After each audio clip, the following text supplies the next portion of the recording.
नमस्कार, DD news में आप सभी का स्वागत है। मैं हूं ऋतु वर्मा। शुरुआत करेंगे अभी तक की हेडलाइंस के साथ। आतंकवाद पर दुनिया के सामने पाकिस्तान बेनकाब। राज्यसभा में ऑपरेशन सिंदूर पर चर्चा के दौरान विपक्ष पर बरसे विदेश मंत्री। कहा, खून और पानी नहीं बह सकते साथ। संघर्ष विराम में किसी भी देश की मध्यस्थता से किया इनकार।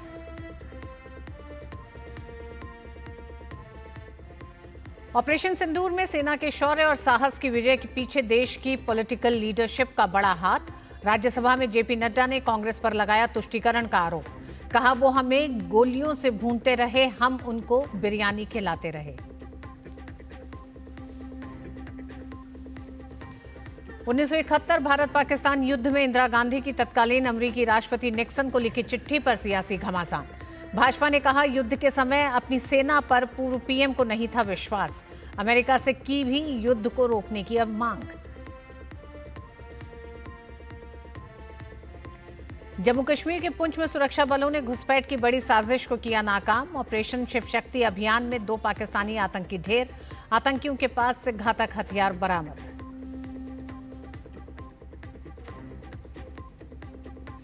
अंतरिक्ष में भारत रचेगा इतिहास। नासा इसरो का निसार मिशन आज होगा लॉन्च। धरती पर हर बदलाव पर रखेगा पैनी नजर।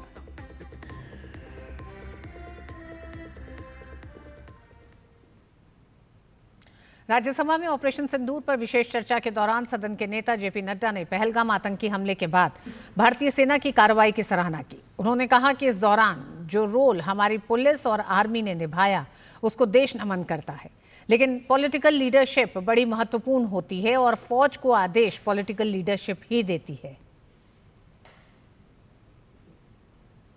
यह जरूर है कि सारी घटना में जो रोल हमारे जांबाज फौज ने किया, जो रोल हमारी पुलिस ने किया, जो रोल हमारी आर्मी ने किया, उसको देश नमन होकर के उनके प्रति आदर के साथ।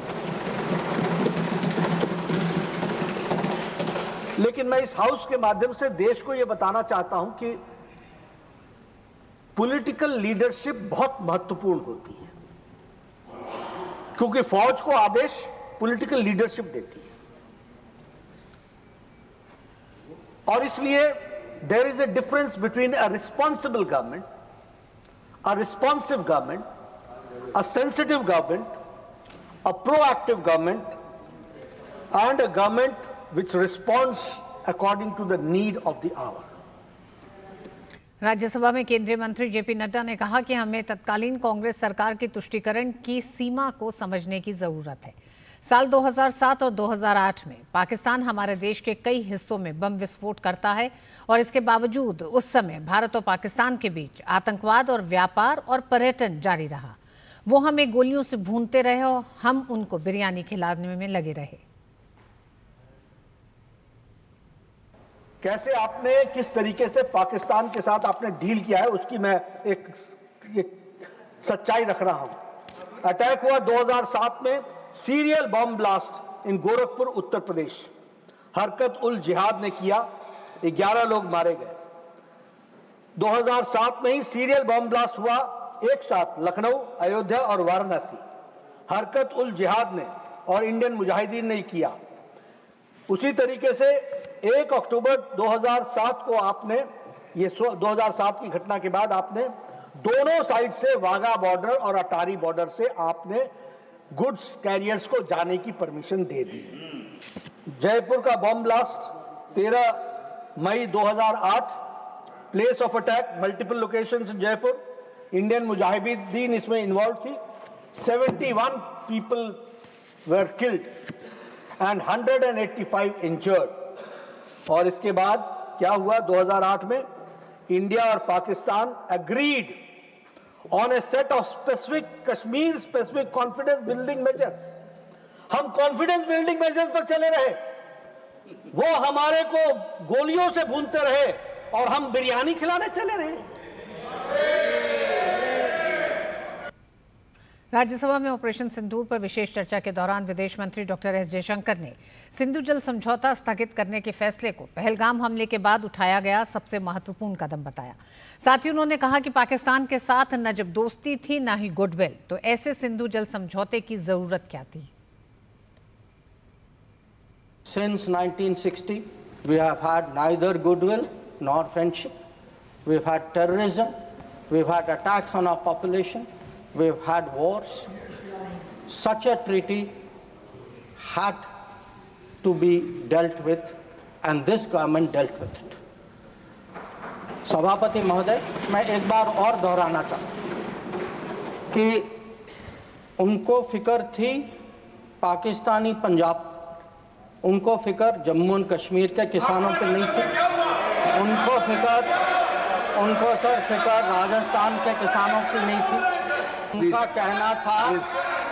कहना था कि संसद का ना हक है कि कितना पानी जाए ना कितना पैसा जाए। विदेश मंत्री ने उच्च सदन में जोर देते हुए कहा कि खून और पानी एक साथ नहीं बहेगा। भारत ने आतंकवाद झेला, ये शांति नहीं तुष्टीकरण की कीमत थी। We were told for 60 years. आपको मौका मिलेगा, आप बोले please. Sir, we were told for 60 years that nothing can be done. Pandit Nehru's mistakes cannot be corrected. The Narendra Modi government shows it can be corrected. Like Article 370 was corrected. The Indus Waters Treaty is being corrected.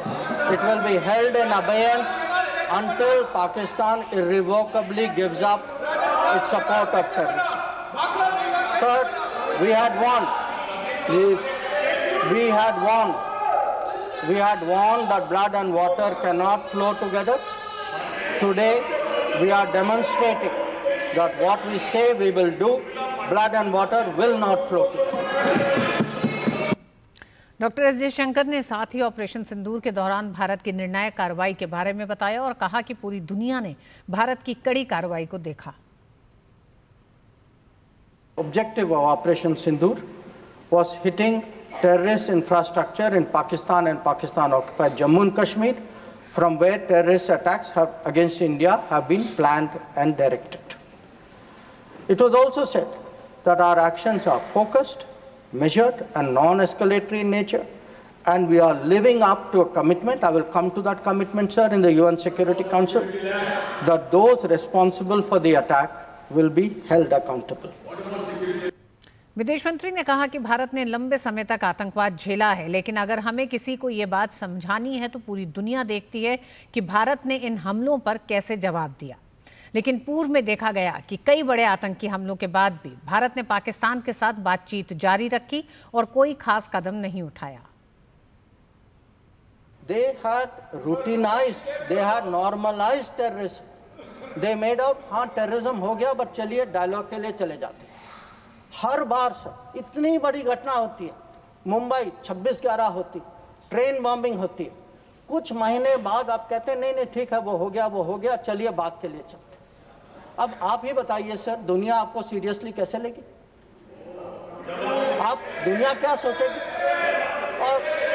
और आप sir 2004 में जो तय हुआ कि उनके यहाँ से कुछ भी होगा तो जिम्मेदारी उनकी होगी, आप तो भूल गए उसको।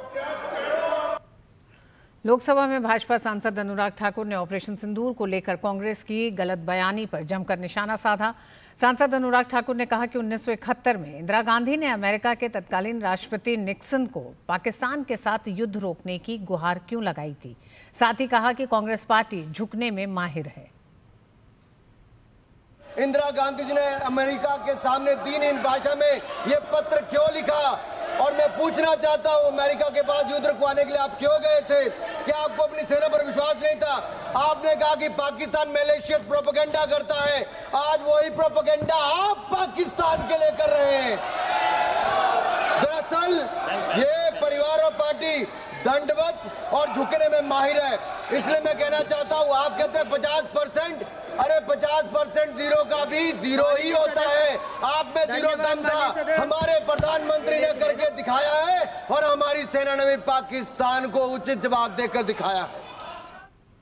ऑपरेशन सिंदूर को लेकर संसद में हुए गतिरोध के बाद केंद्र ने विपक्ष के नेता राहुल गांधी पर पलटवार किया है, जिन्होंने 4 दिनों तक चले सीमा विवाद के दौरान पाकिस्तान पर हमला करने की सरकार की राजनीतिक इच्छा शक्ति पर सवाल उठाया था।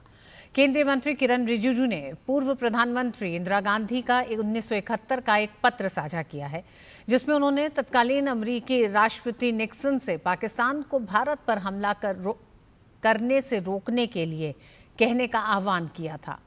उन्होंने गांधी प्रशासन की राजनीतिक इच्छा शक्ति पर सवाल उठाया है।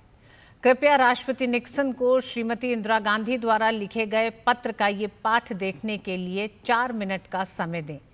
क्या यही श्रीमती इंदिरा गांधी जी की राजनीतिक इच्छा शक्ति है? किरण रिजिजू ने अमेरिकी अभिलेखागार में मौजूद श्रीमती गांधी के पत्र का लिंक साझा करते हुए एक्स पर पूछा, 5 सितंबर 1971 को लिखे गए इस पत्र में पाकिस्तान द्वारा भारत के विरुद्ध युद्ध की घोषणा के बाद देश की सुरक्षा और क्षेत्रीय अखंडता की रक्षा के लिए उठाए जाने वाले किसी भी कदम को उचित ठहराने का प्रयास किया गया था। इंदिरा गांधी ने अपने पत्र में लिखा था, खतरे की इस घड़ी में सरकार और भारत की जनता आपसे सहानुभूति की अपेक्षा करती है और आपसे आग्रह करती है कि आप पाकिस्तान को अकारण आक्रमण और सैन्य दुस्साहस की नीति से तुरंत बाज आने के लिए राजी करें, जिस पर वह दुर्भाग्यवश चल पड़ा है। पत्र में आगे लिखा गया है, मैं आपसे अनुरोध करती हूं कि आप पाकिस्तान सरकार पर अपने निसंदेह प्रभाव का प्रयोग करें ताकि भारत के खिलाफ उनकी आक्रामक गतिविधियों को रोका जा सके और पूर्वी बंगाल की समस्या की उत्पत्ति से तुरंत निपटा जा सके, जिसने न केवल पाकिस्तान के बल्कि उपमहाद्वीप के लोगों के लिए बहुत कष्ट और परेशानी पैदा की है। किरण रिजिजू का ये जवाब राहुल गांधी के उस आरोप के बाद आया है, जिसमें उन्होंने कहा था कि सरकार में पाकिस्तान पर हमला करने की राजनीतिक इच्छा शक्ति का अभाव है और ऑपरेशन सिंदूर के दौरान सशस्त्र बलों के हाथ पीछे बांधकर छोड़ दिया गया था।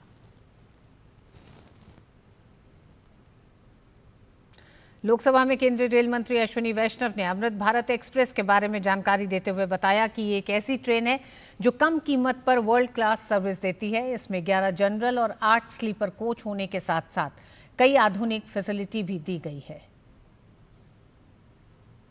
अमृत भारत एक्सप्रेस एक ऐसी ट्रेन है जो एकदम लो कॉस्ट पे वर्ल्ड क्लास सर्विसेज प्रोवाइड करती है। इसमें 11 जनरल क्लास कोच है, 8 स्लीपर क्लास कोच है। प्रैक्टिकली इस ट्रेन में जो वर्ल्ड की बेस्ट ट्रेन्स होती है उसके फीचर्स इसमें है। Jerk free semi automatic couplers, जिसमें बिल्कुल भी जर्क नहीं आए चलने के दौरान, क्रैश वर्दी features better, EP assisted braking system, fire suppression एकदम मॉडर्न, नए डिज़ाइन के toilets, CCTV coaches, CCTV cameras coaches और लगेज रूम में, एक अर्गोनॉमिकली डिज़ाइंड लैडर जिससे चढ़ना आसान हो, ए और सी टाइप के mobile charging units, LED fittings, charging sockets, emergency talk back system, pantry, fully sealed gangways. तो ये प्रधानमंत्री श्री नरेंद्र मोदी जी का स्पष्ट कमिटमेंट है मिडिल क्लासेस के लिए, लो इनकम के लिए। केंद्रीय रेल मंत्री अश्विनी वैष्णव ने लोकसभा में तेलंगाना से सांसद के एक प्रश्न के जवाब में जानकारी दी और कहा कि प्रधानमंत्री नरेंद्र मोदी के नेतृत्व में रेल को पूरे देश में आधुनिक और सुलभ बनाया जा रहा है। आज देश भर में करीब 144 वंदे भारत चल रही हैं और देश भर से इसका बहुत अच्छा फीडबैक आ रहा है। जब शताब्दी और राजधानी इंट्रोड्यूस हुई थी, माननीय अध्यक्ष जी, जितने समय में देश के सारे राज्यों को कवर किया गया, अगर उस समय को कंपेयर करें, करीब करीब 2 दशक से अधिक समय लगा था। आज माननीय प्रधानमंत्री जी ने वंदे भारत जब इंट्रोड्यूस की, 3 साल के शॉर्ट टाइम फ्रेम में देश के सारे राज्यों को कवर किया। 144 सर्विसेज आज वंदे भारत की चल रही है और देश भर से इसका बहुत अच्छा फीडबैक आता है। सभी मान्यवर सांसद महोदय, जैसे अभी मान्यवर सांसद जी ने एक और वंदे भारत की डिमांड की है, देश भर से उसका डिमांड आता है और आपका डिमांड भी मैंने नोट किया है, मंचेरियल से संबंधित उसकी फिजिबिलिटी जांच करें। भारतीय सेना ने जम्मू कश्मीर में पहलगाम आतंकी हमले के मास्टरमाइंड समेत 3 आतंकियों को ढेर किया है। आतंकी हमले का शिकार कर्नाटक के मंजुनाथ राव के परिवार ने इस कार्रवाई को लेकर भारतीय सेना को धन्यवाद दिया है। मंजुनाथ राव के रिश्तेदार रवि किरण ने कहा है कि हमारी सेना ने सही टेक्नोलॉजी का उपयोग करते हुए आतंकियों को मार गिराया। ऑपरेशन सिंदूर और ऑपरेशन महादेव ने उनके मन में विश्वास पैदा किया है। पहलगाम के इंसिडेंट के लिए जो भी कारण थे। पश्चिम बंगाल के राज्यपाल डॉक्टर सीबी आनंद बोस जी, केंद्र सरकार में राज्य मंत्री स्वतंत्र प्रभार आयुष श्री प्रताप राव गणपत राव यादव जी तथा राज्य मंत्री श्री शांतनु ठाकुर जी, पश्चिम बंगाल सरकार में राज्य मंत्री Shrimati Chandrima Bhattacharya ji, executive director doctor Ramji Singh ji, गणमान्य अतिथिगण, प्राध्यापकगण एवं अभिभावकगण, प्रिय विद्यार्थियों, देवियों और स्वजन, सभी को मेरी नमस्कार। इस इंस्टीट्यूट ऑफ नेशनल इम्पोर्टेंस में आज दीक्षांत परंपरा का शुभारंभ हो रहा है। इस प्रथम दीक्षांत समारोह के साथ आपके संस्थान के इतिहास का प्रथम अध्याय संपन्न हो रहा है। इस ऐतिहासिक अवसर पर मैं एम्स कल्याणी की पूरी टीम की साधुवाद देती हूँ। आज उपाधि प्राप्त करने वाले सभी विद्यार्थियों को मैं बधाई देती हूँ। पदक प्राप्त करने वाले विद्यार्थियों के श्रेष्ठ प्रदर्शन के लिए मैं उनकी विशेष सराहना करती हूँ। विद्यार्थियों के डॉक्टर बनने के सपनों को साकार करने में मार्गदर्शन और प्रेरणा देने वाले प्राध्यापकों तथा अभिभावकों को भी मैं बहुत बहुत बधाई देती हूँ। प्रिय विद्यार्थियों, फर्स्ट बैच के आप सभी विद्यार्थी इस संस्थान के सीनियर मोस्ट अलुमिनाई हैं। आप जो प्रतिष्ठा अर्जित करेंगे उसके आधार पर एम्स कल्याणी की पहचान बनेगी। इस प्रकार इस संस्थान के इतिहास में शामिल होने के साथ साथ आप सब एम्स कल्याणी के भविष्य निर्माता भी हैं। दीक्षांत अर्थात औपचारिक शिक्षा के संपन्न होने के साथ साथ हमारी परंपरा में समावर्तन संस्कार भी होता था। समावर्तन का भावार्थ है शिक्षित और दक्ष होकर समाज में वापस लौटना। समावर्तन के साथ ही व्यवहारिक जीवन में प्रवेश का शुभारंभ होता है। आज आप सबका दीक्षांत भी है और आज से ही आप सबका समावर्तन भी हो रहा है। लेकिन आपको ये याद रखना है कि विद्या का अर्जन करना निरंतर चलने वाले प्रक्रिया है। ये आपका शेष स्टेप नहीं है, शेष पाया नहीं है। विद्या प्राप्त करने की कामना रखने वाले विद्यार्थी कहलाते हैं। चिकित्सा विज्ञान के क्षेत्र में नित नए बदलाव होते रहते हैं। अपने अंदर के विद्यार्थियों को आप सदैव जीवंत बनाए रखिए और नई शोध अनुसंधानों तथा चिकित्सा पद्धतियों के बारे में जानकारी प्राप्त करते रहेंगे।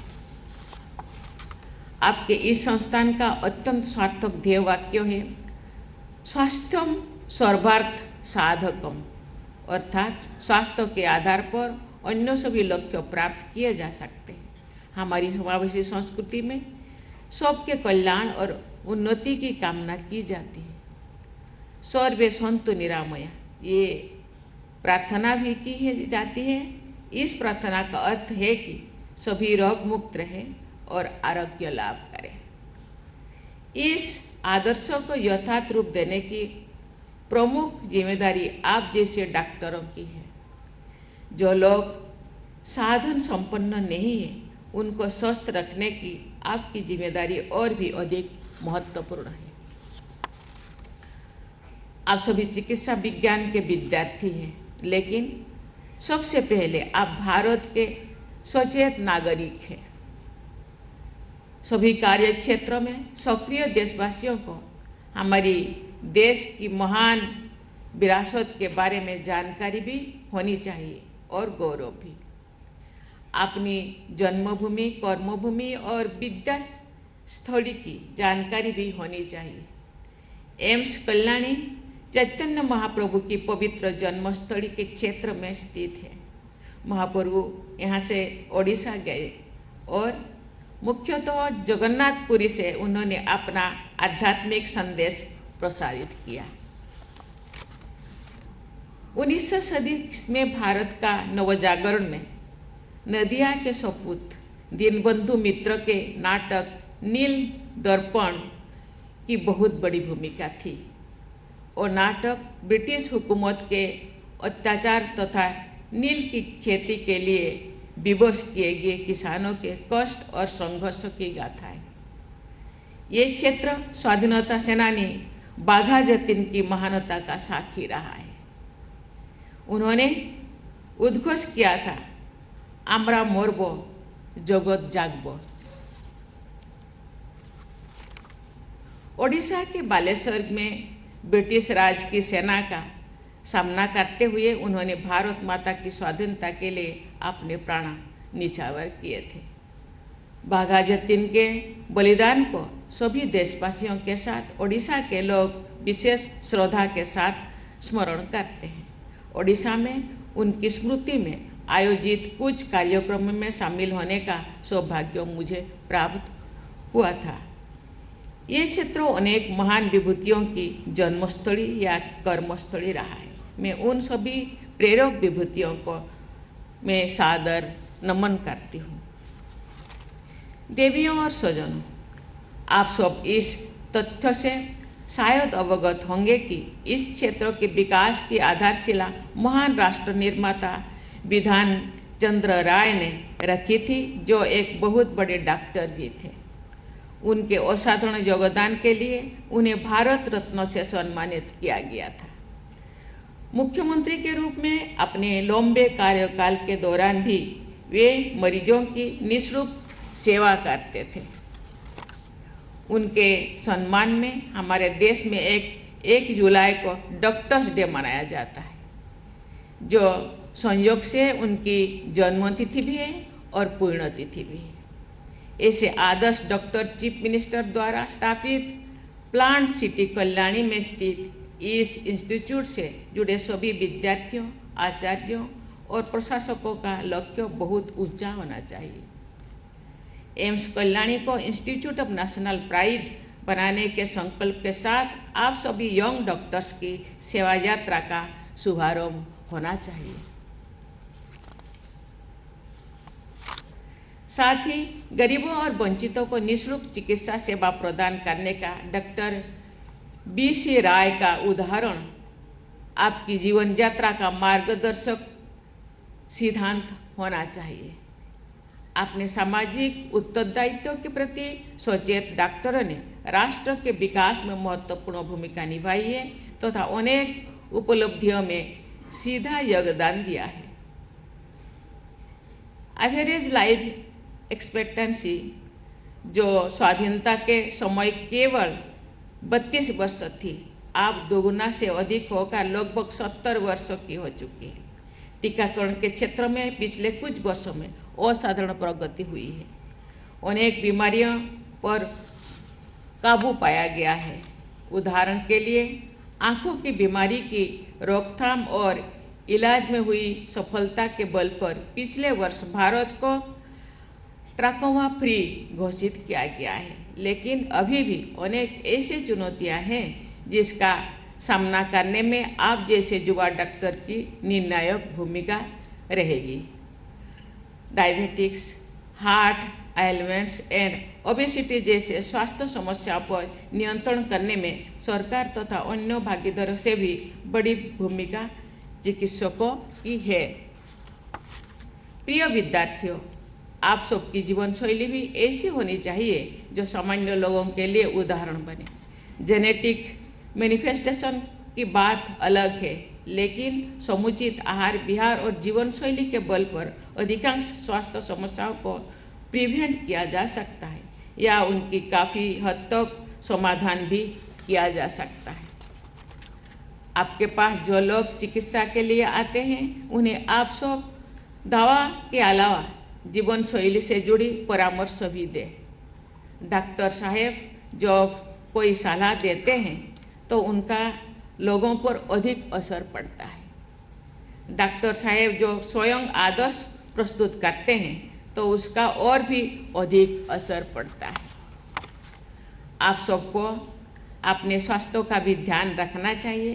फिजिशियन हील दाई सेल्फ की पुरानी कहावत के बहुत से अर्थ निकाले जाते हैं, लेकिन इसका सबसे अधिक स्वीकृत भावार्थ ये है कि मसीहा यानी हीलर का ये पहला कर्तव्य है कि वह स्वयं को स्वस्थ रखे। देवी और स्वजन, मुझे बताया गया है कि आज उपाधि प्राप्त करने वाले विद्यार्थियों में जो अपने हायर मेडिकल एजुकेशन जारी रखेंगे वे 3 साल के लिए तथा अन्य विद्यार्थी 1 साल के लिए जूनियर रेसिडेंस डॉक्टर के रूप में काम करेंगे। रेसिडेंसी का मतलब ही होता है कि डॉक्टर अस्पताल में उपलब्ध हो। कोई कारण से रेसिडेंसी के दौरान बिना ब्रेक लिए लगातार मरीजों के बीच रहकर काम करने का ग्लोरीफाई किया जाता है, लेकिन आप मेडिकल प्रोफेशनल्स इस बात पर ध्यान दे रही है कि कम सोने और लगातार काम करने से डॉक्टर की कार्य क्षमता और दक्षता पर बुरा असर पड़ता है।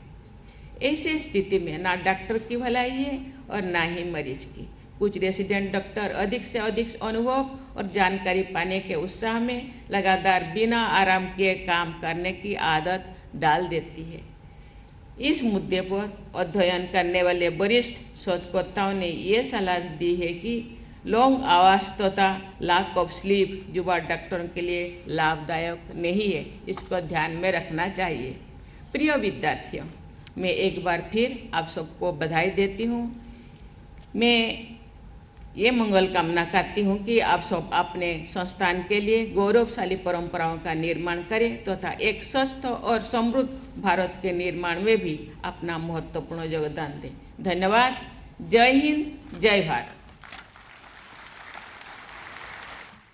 पश्चिम बंगाल के नादिया जिले के एम्स कल्याणी के पहले दीक्षांत समारोह में राष्ट्रपति द्रौपदी मुर्मू शामिल हुई। राष्ट्रपति ने इस मौके पर कहा कि ये एम्स कल्याणी महान विभूतियों की भूमि है और कर्मभूमि है।